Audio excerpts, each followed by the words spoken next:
Mga kaibigan, magandang araw po sa inyong lahat.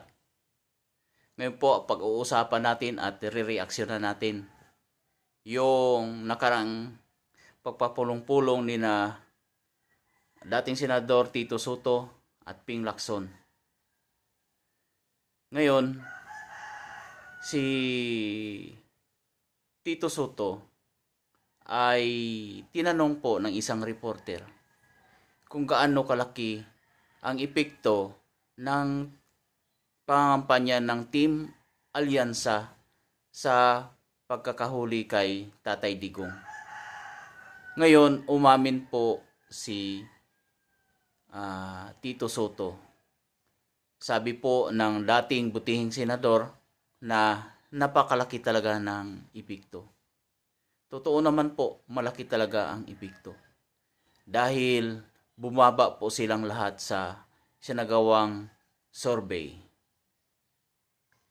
At marami po ang mga taong nakisimpatiya at marami pong galit sa ginawa nila kay Tatay Digong. Dahil kahit na labag sa batas di umano, ay ipinipilit na pilit na nakipag-coordinate at lantarang nakipag-coordinate ang administrasyon sa ICC o sa International Criminal Court. Kaya nga, ang tao ngayon, hindi mo mapigil ang kanilang mga damdamin dahil sila ay lumabas. Iba't ibang mga grupo, iba't ibang mga samahan. Ang iba ay nag-motorcade, ang iba nagtipon-tipon sa liwasang Bonifacio. Lahat-lahat po ng mga kumontra sa paghuli nila kay Tatay Digong ay nagsilabasan at nagpahayag ng kanilang mga saloobin tungkol nga po sa pagkahuli po ng ating dating mahal na Pangulo. Na kahit na nga daw po na bakit ganun, pilit na ipinakain si Tatay Digong sa ICC na kahit nga ang judge hirap na hirap sa pag-English. Pagkatapos doon pa dinala si Tatay Digong na yung ating judiciary ay matatag naman at nagpapangsyon. Kaya ang tao ay galit sa panahong ito. Kaya nga ang latest survey po, lahat po ng team ng PDP, umihip ang hangin. Ngayon, nangunguna na ang lahat ng kandidato ng Team Duterte. Sana po tuloy-tuloy na ito. Nang sa ganoon, ang Pilipinas naman ay mabago. Yung totoong pagbabago po. Kasi yung bagong Pilipinas ngayon ay nagsibalikan po ang mga magnanakaw, ang mga snatcher, ang mga mandurukot, ang mga akyat bahay gang ang mga masasamang loob nagsibalikan na po dahil bumalik na po ang bintahan at masaya na po ang merkado ng shabu. Kaya sana sa darating na halalan ay makakalusot ang team po ni Tatay Digong. Sa ngayon, ang nangunguna po sa survey ay si Senator Christopher Bongo. Sinundan po siya ni Senator Bato. Pagkatapos si Pastor Kibuloy. At sumunod si Rodante Marcolita. And pang-anim ata si Attorney Vic Rodriguez. Ito po ang mga seryosong tao. Seryosong tao po silang lahat. Seryoso sa pagtatrabaho, seryoso sa pagtulong sa mga tao dito sa ating bansa. Ngayon din naman, ganun din naman po na nasa nasimulang advokasya po ng ating Pangulo na si Rodrigo Roa Duterte, na sa kanyang trabaho ay sincero po siya sa kanyang kamay na bakal. At matagal po tayong nangarap maging sa mga telebisyon sa una sa paglaganap po ng shabu ng mga ipinagbabawal na gamot. Kailan kaya tayo magkakaroon ng isang leader na may kamay na bakal? Ito na yun. Noong panahon po ni Noynoy, kahit hindi pa po si Noynoy Aquino, pasensya na po.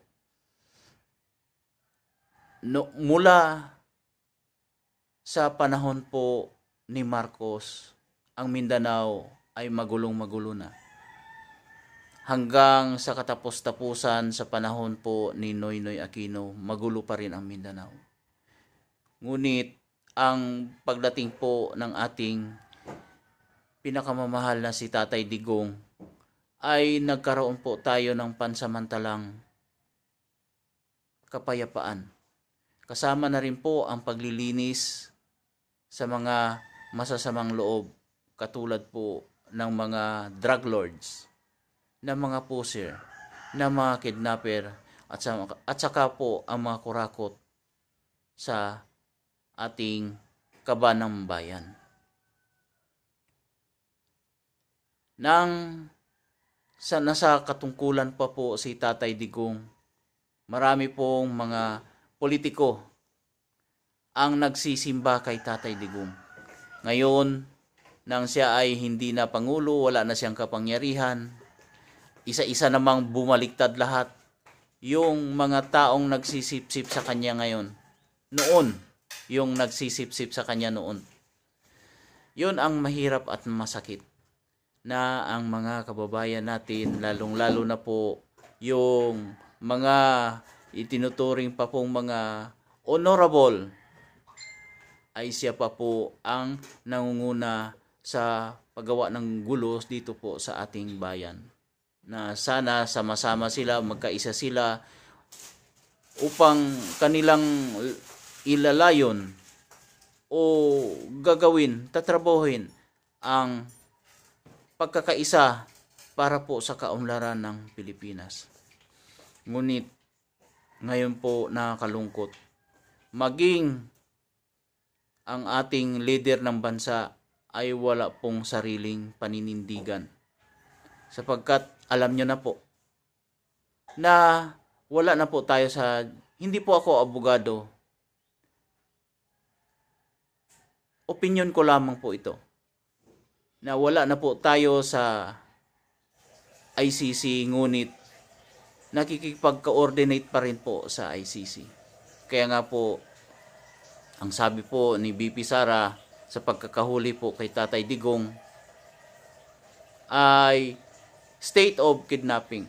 Ganon din po ang saloobin po ni Congressman at Sagip Party List at ngayon kumakandidato bilang senador na si Rodante Marcolita, na ang kanyang sinabi ay mali at illegal po ang pagkakahuli kay Tatay Digong.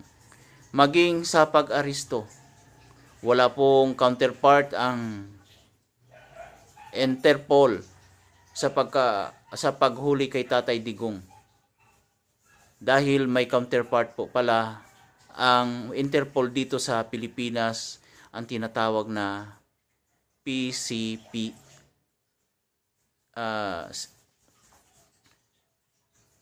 PCP. Yun po. Yun po ang wala po sa senaryo. Ang nakita lang po doon ay si General Torre, ang head po ng CIDG, na ayon kay Rodante Marcolita ay wala po siyang karapatan. At kung bago ka lamang po sa aking channel, sana po isubscribe mo na rin po ang aking channel, Dong Randy PH po. Maraming salamat sa iyong pagsubaybay, kaibigan. Pagpalain ka po sana ng Panginoon.